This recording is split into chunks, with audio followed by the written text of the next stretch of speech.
Bonjour à tous, on va préparer la semaine du lundi 8 mai 2023 en étudiant le contexte graphique des marchés financiers avec les figures chartistes du moment, figures que vous pouvez étudier gratuitement dans nos deux formations gratuites, la formation débutant et la formation confirmée sur notre site internet arttrade.com ainsi que sur notre Discord. Sur le BTC-USD, on avait donc eu notre drapeau vert qui avait atteint son objectif H, on avait formé un canal parallèle mauve qui est cassé à la hausse, ce qui donne des objectifs chartistes haussier, mais on a trouvé un point d'appui en la résistance d'un canal parallèle bleu clair, et sur ce canal parallèle bleu clair, il n'est pas impossible de revenir de l'autre côté sur le support. Dans ce cas-là, on invaliderait potentiellement le drapeau vert. L'autre scénario serait que le drapeau mauve fonctionne toutefois, mais il est possible qu'il y ait donc une fausse cassure du drapeau mauve. Ce qui étaye cette idée, c'est la présence en H4 d'une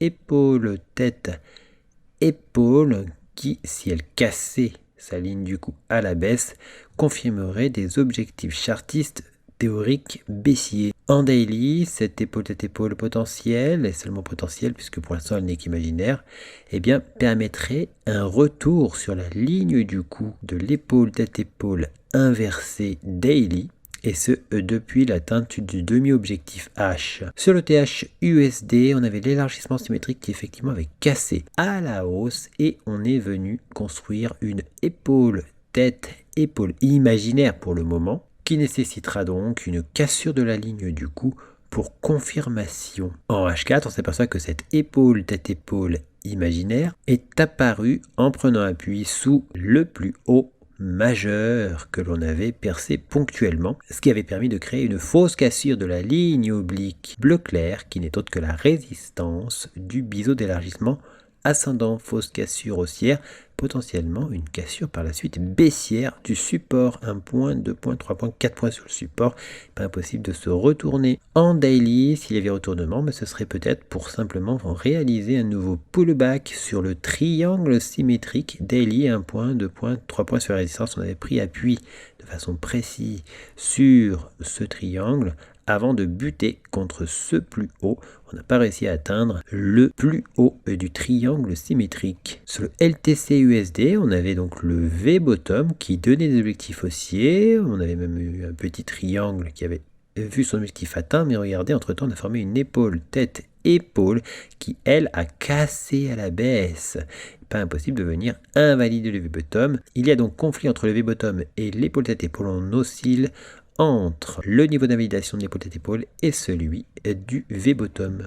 En daily, l'épaule tête épaule qui a cassé à la baisse donne des objectifs qui permettraient de revenir sur la ligne du coup de l'épaule tête épaule inversée. Sur le marché du gold en H1, le triangle symétrique, le drapeau, l'autre triangle symétrique, le bleu, ont vu tous leur objectif chartiste atteint avec le dernier objectif, ce qui était l'objectif H du drapeau. Les trois figures sont terminées donc. En daily, cela correspond à l'atteinte du plus haut matérialisé par la ligne bleue. On a toujours la tasse avec Hans qui a des objectifs chartistes au-delà de cette ligne bleue. En weekly, la ligne bleue correspond aussi au plat du rectangle. Sur le marché du silver, on a toujours la tasse avec Hans et on a eu une difficulté sur le plus haut d'après cassure de la tasse.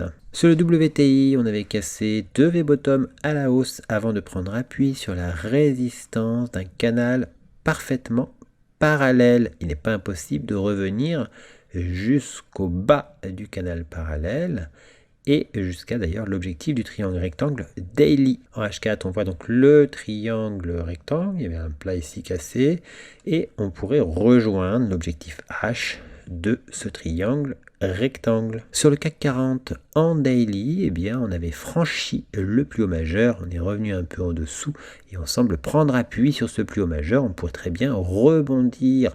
L'ensemble forme d'ailleurs une tasse avec anse. En H1, on s'aperçoit que l'on avait un canal parallèle. Celui-ci est cassé à la hausse, caractérisant alors un drapeau. Et ce drapeau prend appui effectivement sur le plus haut majeur, qui est aussi la ligne du coup de la grosse tasse avec anse. Sur le CAC 40, on s'aperçoit que on est aussi aux alentours du plus haut d'après cassure du double creux. Sur le marché du DAX, on a toujours les objectifs chartistes du canal parallèle et de l'épaule tête épaule inversée, et on s'aperçoit qu'on est au sein d'un élargissement symétrique qui attend un sens de cassure. On a imaginé plutôt une cassure haussière d'ailleurs.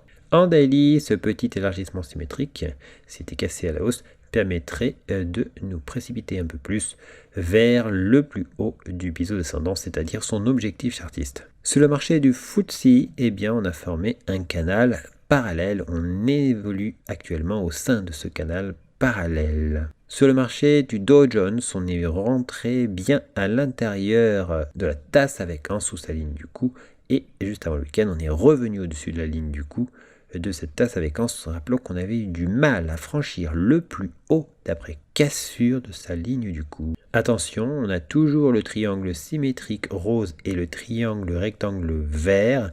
On a eu du mal à franchir la résistance du triangle rectangle vert. Celui-ci n'est toujours pas invalidé. Niveau d'invalidation des deux triangles, cette ligne rouge qui a résisté pour le moment. On pourrait très bien d'ailleurs reprendre la baisse vers les objectifs chartistes de ces deux configurations, même si la hausse a prédominé en fin de semaine. Sur le S&P 500, eh bien, on s'aperçoit qu'on est venu sur le niveau d'invalidation du drapeau vert, mais pour former un double bottom, et on a pris appui sur ce niveau d'invalidation finalement pour repartir dans l'autre sens. Si on franchissait le plus haut ici, eh bien on franchirait alors la ligne du coup d'un double bottom. On voit donc le double bottom, ligne du coup, et bien on s'aperçoit que cela crée une hésitation autour d'un niveau non négligeable, la ligne du coup de l'ancienne épaule, tête, épaule inversée H4. Le double bottom qui a permis de faire un retour à plusieurs reprises un petit peu sous la ligne du coup de la tasse avec anse. Nous voici bien au-dessus. Objectif prochain, le demi-objectif H. Sur le marché du Nasdaq, on a toujours le double creux et on n'a pas réussi à réintégrer le dessous du plus haut d'après cassure de la ligne du coup de ce double creux. Sur le GBP/JPY, on a pris appui sur ce plus haut qui sert d'obstacle, mais il n'est pas impossible, et c'est notre scénario, donc de franchir ce niveau pour s'orienter sur l'objectif H de cette tasse avec anse par la suite. Toutefois, on rappelle que le plus haut en question, qui sert d'obstacle, n'est autre que l'ancien plus haut d'après cassure de la ligne du coup du double bottom. Une fébrilité donc est apparue puisque ce niveau est un niveau sensible. On a toujours la ligne mauve dans notre scénario, une ligne mauve à rejoindre. Il s'agit du plus haut du triangle rectangle mauve. Sur le NZD/JPY, on a toujours ce triangle rectangle qui pourrait voir ses objectifs chartistes haussiers atteints selon nos scénarios. En weekly, effectivement, on a toujours notre scénario haussier pour atteindre le plus haut du biseau descendant. On avait écourté l'objectif du plus haut à ce niveau, ce sommet ici. Sur le CAD/JPY, on a eu des difficultés à franchir durablement le plus haut d'après cassure de ce triangle rectangle, mais selon les scénarios, on pourrait rejoindre le plus haut du triangle rectangle. Sur le RJPY, on a buté aussi sur un niveau sensible, l'ancien plus haut majeur situé ici, qui correspondait au demi-objectif H du drapeau, et on est enfin revenu sur l'objectif H de la tasse avec anse marron. On a toujours des objectifs chartistes haussiers. Sur le AUD/JPY, on a fait le demi-objectif H de l'épaule tête épaule inversée avant de revenir aux abords de la ligne du cou.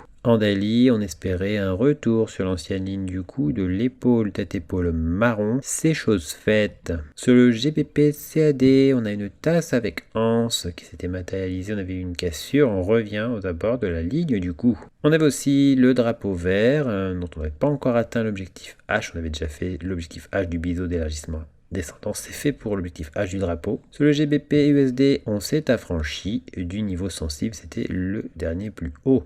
Et d'après cassure du rectangle mauve. Sur l'euro-dollar, on a eu une nouvelle fois du mal à franchir la ligne jaune qui était donc l'ancien plus haut d'après cassure de la tasse avec anse. Rappelons qu'on est actuellement sous le plus haut H4 ligne bleue. On a donc deux niveaux sensibles qui font donc des obstacles notoires. En wiki, la ligne bleue, on la retrouve ici et on s'aperçoit qu'on est toujours aux abords du support du triangle symétrique et qu'on est toujours dans un potentiel scénario de simple pullback sur triangle symétrique. Sur le AUD-CAD, on a peut-être construit un rectangle qui se confirmerait par une cassure baissière du plat. On a un niveau reconnu ici et là, et en haut on a un point, 2 points, 3 points. Toutefois, une traversée de ce niveau pourrait permettre d'atteindre aussi les objectifs chartistes du triangle rectangle vert notamment. Par contre, si on regarde le contexte, on s'aperçoit que le rectangle potentiel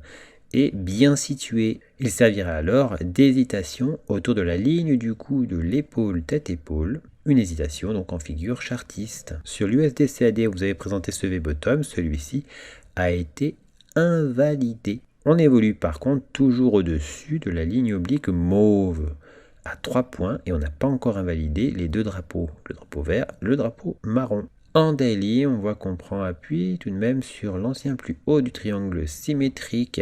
Attention toutefois, on a réintégré le canal parallèle. Il n'est pas impossible de revenir de l'autre côté. Sur le CAD-CHF, on vous avait présenté une tasse avec anse, avec sa ligne du cou qui était ici. On est venu invalider le plus bas de l'anse de la tasse pour former un double creux. Et lui aussi casse à la hausse. Ce double creux se situe aux abords et autour de l'objectif H du triangle rectangle qu'on avait atteint. Sur les objectifs H, il peut y avoir des retournements. Et bien, on a une figure de retournement qui s'est formée justement. L'objectif H du double creux nous ramènerait sur le plat de l'ancien triangle rectangle. Sur le GBP-NZD, l'obstacle a fait son œuvre. On n'a pas réussi à le franchir pour le moment.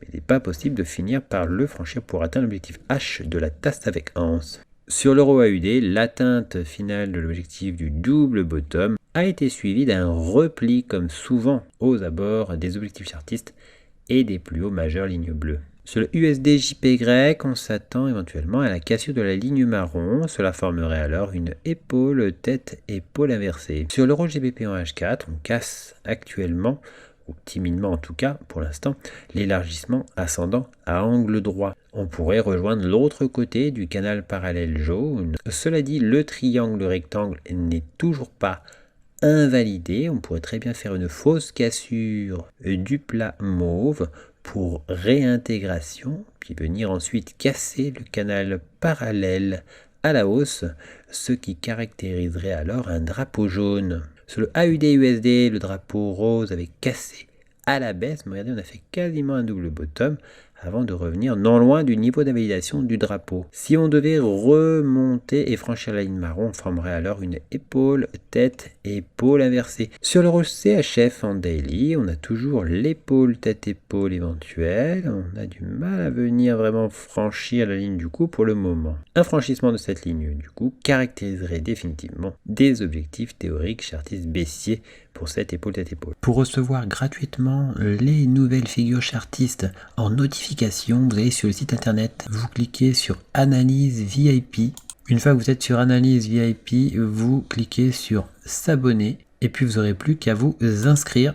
Ici, vous mettez un mail, un mot de passe, vous indiquez que vous n'êtes pas un robot et vous mettez s'inscrire. Vous serez alors abonné, vous recevrez toutes les notifications des nouvelles figures trouvées, que ce soit les figures chartistes ou les figures harmoniques. Figures que vous pouvez étudier gratuitement dans nos deux formations gratuites, le niveau débutant et le niveau confirmé. On a encore 3 autres niveaux qui eux sont payants. En cliquant sur figures chartistes, vous arrivez sur la liste des figures chartistes du moment que l'on a posté. Vous retrouvez aussi les vidéos concernant les analyses chartistes du moment. N'hésitez pas à venir aussi nous découvrir sur notre blog, tout en haut ici, blog. Vous y trouverez nos derniers posts, les défis Art Trade, ainsi que toutes les nouvelles Art Trade. À bientôt sur notre site arttrade.com.